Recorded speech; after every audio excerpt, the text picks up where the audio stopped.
Divador Ricardo, Divador Fernando, vem repaginado, né? Renovado da série, né? Tem mais jeito não, aqui é...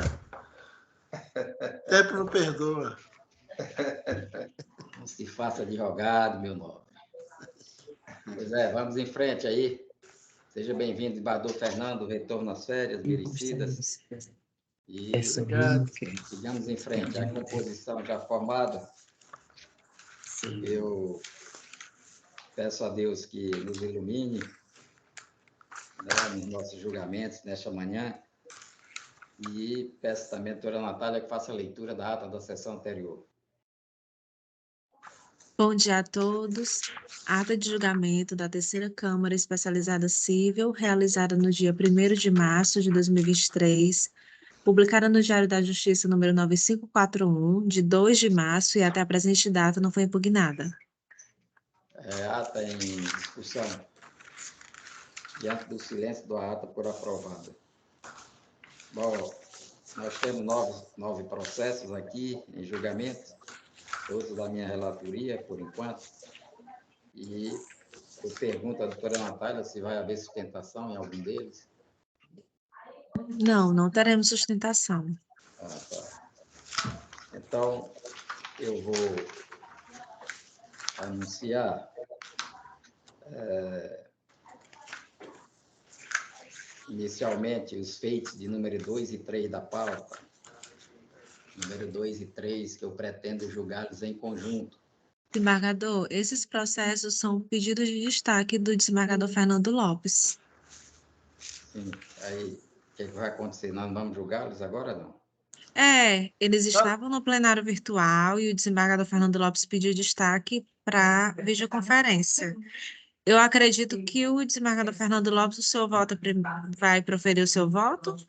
Ou o senhor só queria trazer para a videoconferência, desembargador Fernando Lopes? Só exatamente para tirar alguma dúvida, em razão que eu venho da quarta Câmara, especializada civil, e lá a nossa Câmara tem entendimento diferente, inclusive os primeiros entendimentos em razão de relatorias minhas. A respeito da indispensabilidade da procuração para a realização dos contratos das partes com os bancos. Lá na quarta Câmara, eu, o desembargador Alencar e o desembargador Otto, entendíamos que bastava a aplicação do artigo 595 do Código Civil, assinatura a roubo e as duas testemunhas. E aqui encontrei esses processos exatamente com entendimento diferente, havendo necessidade da procuração. E gostaria de saber para ver uniformidade nas nossas decisões, para não ficar divergindo, você chega para o entendimento nosso, que é o meu, da quarta, ou continuamos com o dos colegas. E parece que em alguns casos eu já vi, inclusive do doutor Deoclésio, bateu recorde aí com 243 processos numa sessão, viu, do Deoclésio? Meus parabéns, eu acho que bateu todos os recordes. E eu já vi em algum caso aplicando o 595 do Código Civil, para não haver essa divergência. Muito bem, a gente aqui vem adotando ainda esse critério da exigência da procuração ante a especificidade da situação. Todos eles são contratos celebrados com pessoas analfabetas. E, além disso, a gente sabe, pela experiência própria, de como esses contratos eles são formalizados. E há uma carência muito grande nesses contratos também de informação às partes. Nós sabemos, nós julgadores, que existem as empresas agenciadoras que andam pelo interior desse país, cooptando essas pessoas para a realização desses negócios, desses empréstimos, etc. E a gente sabe que as informações elas não são precisas, quando muitas vezes elas são até distorcidas. causando muita confusão na cabeça dessas pessoas. E a gente, por conta disso, né, por essa experiência, por essa máxima de experiência, e também considerando o fato, né, de que faz parte também dessa experiência como é que é feita a formalização desse contrato. Às vezes não há nem tempo hábil, eles pegam eu faço essa colocação aqui, mas não estou generalizando, né? Mas às vezes os contratos eles são apenas feitos com a imposição da digital, depois é que eles são formalizados em outro ambiente, né? Então, eu acho que diante da hipossuficiência dessas pessoas, seria merecedora também por parte do Estado de uma atenção maior, né, de um cuidado, né, maior. Por isso que a gente faz essa exigência. Com relação a essa questão levantada pelo desembargador Fernando, realmente essa questão ela está em debate no STJ, inclusive os feitos que estão lá, né, em julgamento foram todos afetados agora, né, para que o STJ fixe uma posição definitiva com relação a essa questão. Eu até sei que existem decisões monocráticas lá, né, com essa tese levantada pelo desembargador Fernando. Já existem decisões monocráticas lá no STJ, mas o colegiado, né, está enfrentando essa questão. E o relator, né, do feito lá afetou, né, a questão para uma melhor análise e para que o STJ, em definitivo, né, fixar uma posição, uma tese a respeito desse tema. Então, por enquanto não vem, essa é a minha posição com respeito à divergência. E se quiserem divergir, podem ficar à vontade. A gente faz a complementação do quórum. Mas a minha posição, eu debati aqui com a equipe internamente e achamos por bem manter essa nossa posição em respeito à hipossuficiência, né, da parte e aguardando, finalmente, a decisão do STJ, né, que servirá de parâmetro, né, para as demais instâncias do judiciário. Por enquanto, minha posição permanece a mesma. Eu me enfrentando contratos dessa natureza, né, envolvendo pessoas, né, débeis, intelectual e economicamente, né, eu estou ainda mantendo essa posição e vou aguardar o STJ. É como eu me posiciono. Desembargador Fernando. O Deoclésio quer falar, não? O doutor Deoclésio? Seu microfone, doutor Dioclésio. Desembargador Fernando, pela ordem, Vossa Excelência tem a palavra. Eu sou no sentido de que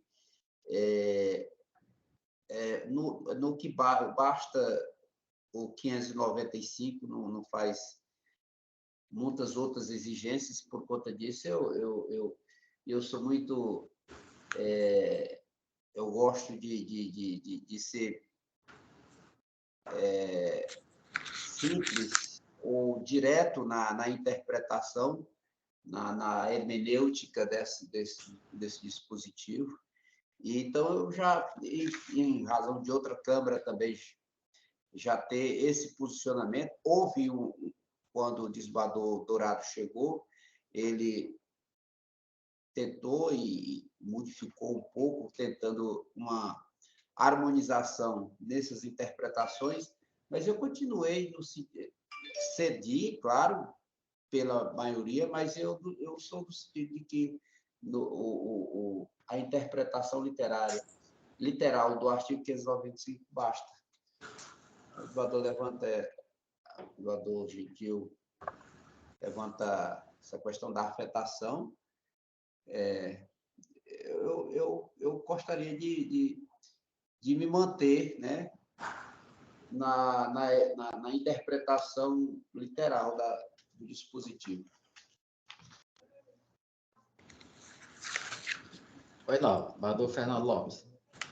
Realmente, o meu entendimento continua sendo o da quarta Câmara, e um dos primeiros votos nesse sentido provavelmente tenha sido meio logo na vigência do Código de Processo Civil e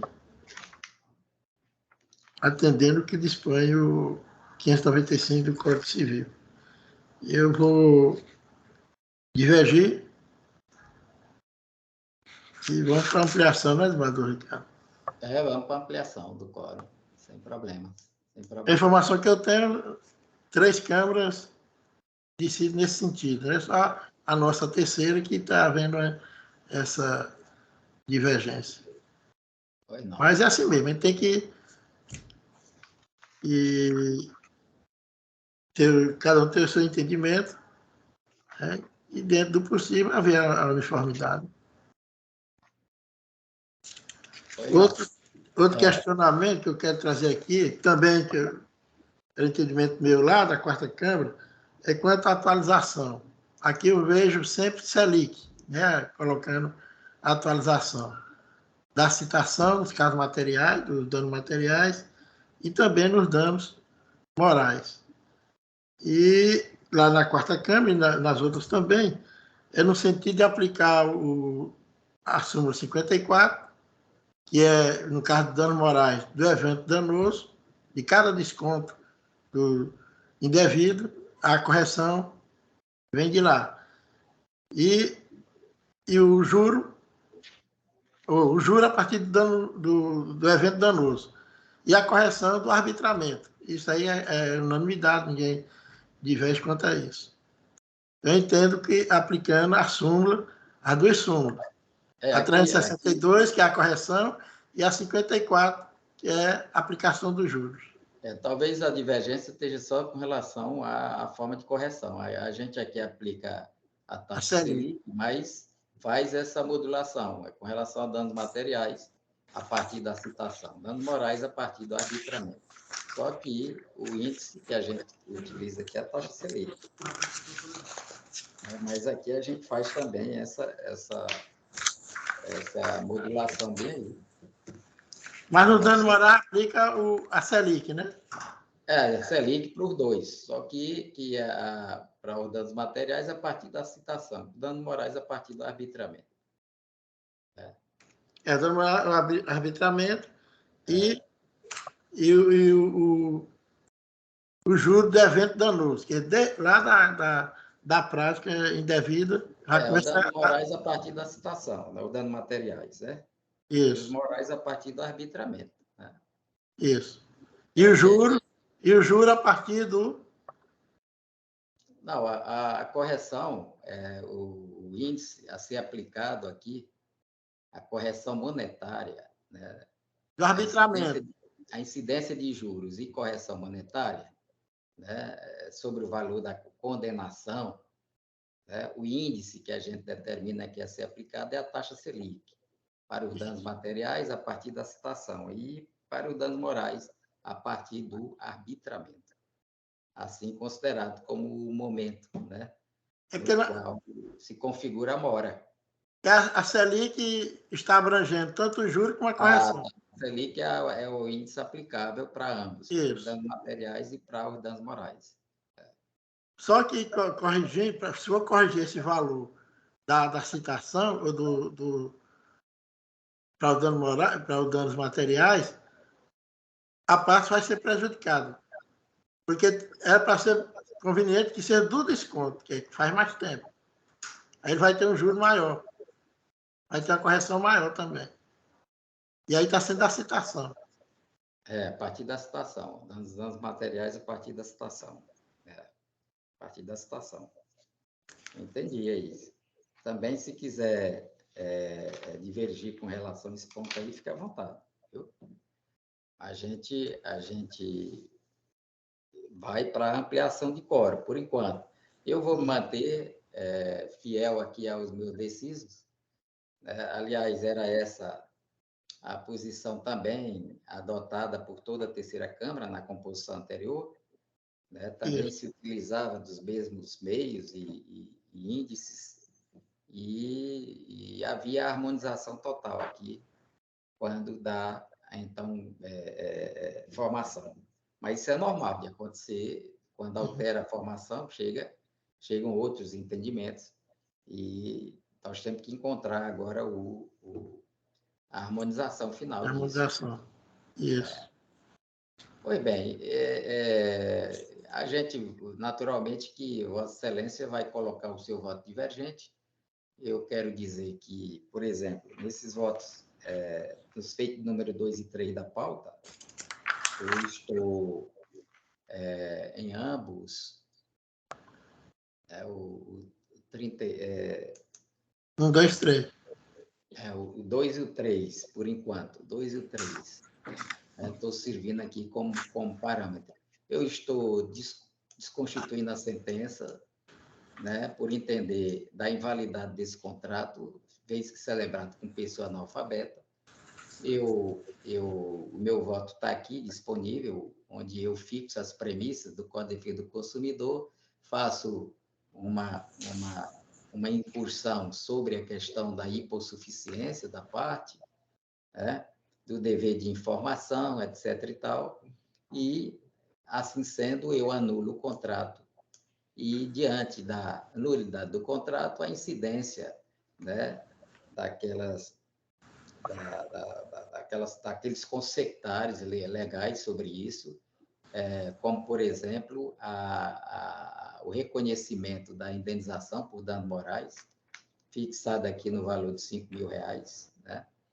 Eu excluo a litigância por má-fé, condenação por má-fé, determino como forma de correção aí, e dos juros aí, a aplicação da taxa Selic, né, nos termos já colocados aqui, determinar a devolução dos valores, porventura transferidos pelo banco à parte autora, em decorrência do contrato. Aí, nesse caso, a gente sempre fala da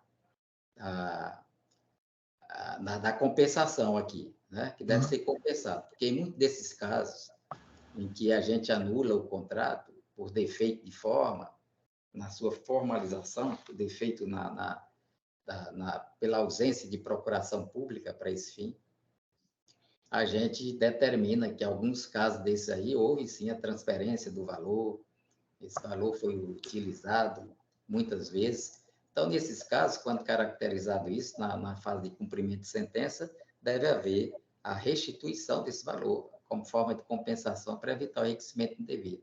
Eu mando também aqui restituir em dobro os valores indevidamente descontados e, finalmente, inverter o ônus da sucumbência e acrescer os honorários recursais em mais 2% sobre o valor da condenação, no fundamento no artigo respectivo do CPC. É o meu voto, é que eu estou votando para esses dois feitos, 31 e 32. Então, eu já sei que há divergência aí por maioria, né? E depois, no caso, o desembargador Fernando deverá colocar o seu voto divergente, mas já, doutora Natália, ele diverge com relação à questão da exigência, né? Para ele, esse contrato ele é legal, para ele, nos termos que for aqui colocado, né? E razão pela qual ele votaria pelo improvimento do apelo. Eu, ao contrário, estou votando pelo provimento do apelo, né? Pelo conhecimento e provimento. Não é isso, Badu, Fernando? Isso. Agora vamos ter a ampliação, né? Tem que fazer a ampliação. Nós vamos ter ampliação, o doutor Dioclésio também já declarou que segue a divergência. Então, desse caso, doutora Natália, deveremos ter a ampliação do quórum. Para esses dois feitos, vamos ter mais aqui na nossa pauta de hoje. Vamos ter outros feitos também que vai exigir, no momento, essa ampliação do quórum até que haja uma harmonização da Câmara. Ok? Está entendido, doutora Natália? Sim, entendido. Todos os 9, né? Todos os 9 com divergência. Todos os 9? Todos os 9. A mesma situação. Isso. Então, é o mesmo tema. Então, nós podemos até simplificar, porque todos eles eu estou dando esse desfecho final, apenas alguns eu estou dando provimento parcial ao apelo, né? E outros eu estou dando provimento integral ao apelo nos termos dos meus votos que estão aqui colocados.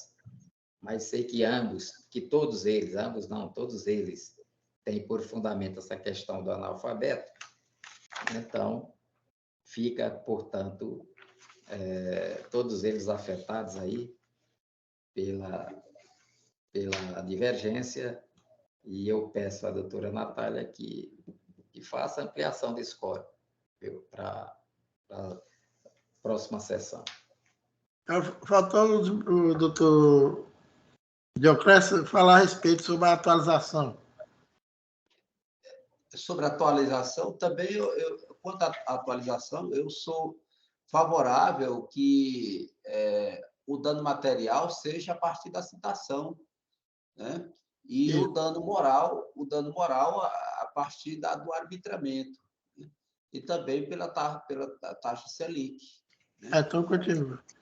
Então, a posição dele se coaduna com a minha nesse particular. Exato. Então, diverge só quanto a necessidade ou não da procuração. E a aplicação do dispositivo aí do CPC aí, já citado. Pronto. Pois é, gente, eu acho que assim a gente simplifica o nosso trabalho, a nossa pauta de hoje, né? Aguardando aí a colocação da divergência, do voto divergente, e já esperando em outra oportunidade. Amanhã nós nos reencontraremos novamente, Deus quiser. né, no Direito Público, e agradecendo a presença de todos, de forma especial hoje, da doutora Marta e da doutora Natália, que eu já tive a oportunidade de parabenizá-la. Meus parabéns. Ao início desta sessão, agradecendo também ao doutor Fernando e ao doutor Dioclésio. E até amanhã, se Deus quiser. Muito obrigada, muito obrigada. Bom dia e até amanhã. Até amanhã, obrigada. Tchau.